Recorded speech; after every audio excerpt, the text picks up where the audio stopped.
Hi, hope everybody is having a fabulous day. I am here today to read you a little bit from my book, Karma, available now on Amazon.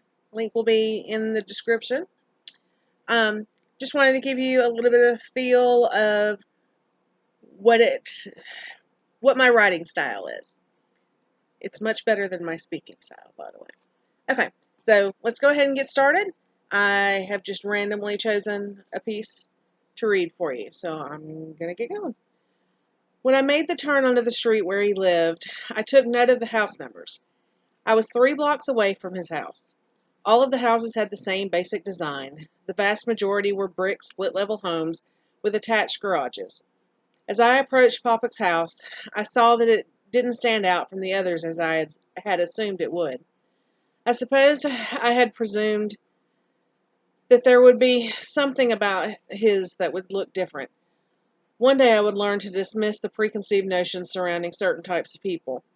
I had pictured the drug dealer living in the most run-down house on the block, with attack dogs in the yard. He had successfully squashed that stereotype for me. 3 laps through the neighborhood left me feeling confident that I had all the information that I needed to successfully get in and out of his house without any issues. I had been able to determine the general layout of the house. I didn't really need details. There were only 3 entrances to the house, and I had already decided that the door in the backyard was going to be the easiest point of entry. Luckily, I didn't see any visible sign of him owning dogs. As a matter of fact, there were surprisingly few in the entire neighborhood. I didn't know why, but I decided to make one last pass by his house. I turned the corner back onto his block and instantly regretted it. He was standing in his driveway, leaned into the driver's window of the car that was now parked there. I pushed back the urge to turn around. Sudden movements get you noticed. I was on the same side of the street as his house and only 2 houses away. There was no way he wasn't going to see me. I tried to maintain a leisurely stride and not look nervous. As I got closer, I saw him look in my direction. He said something to the man in the car and started walking in my direction. Damn it, this was the last thing I needed. The car pulled out of his driveway and he stood there smiling at me, waiting for me to get closer. He had a creepy grin on his face. "It's a beautiful day for a walk," he chirped. His voice wasn't at all what I expected. "Yes, it is," I said without even slowing my pace. He started walking next to me, and I hoped that he wouldn't want to wander too far from his house. "I don't think I've ever seen you before. New to the neighborhood?" This was pathetic. If I hadn't known who he was, I would have almost felt bad for him. "Yeah, I just moved here a couple of weeks ago.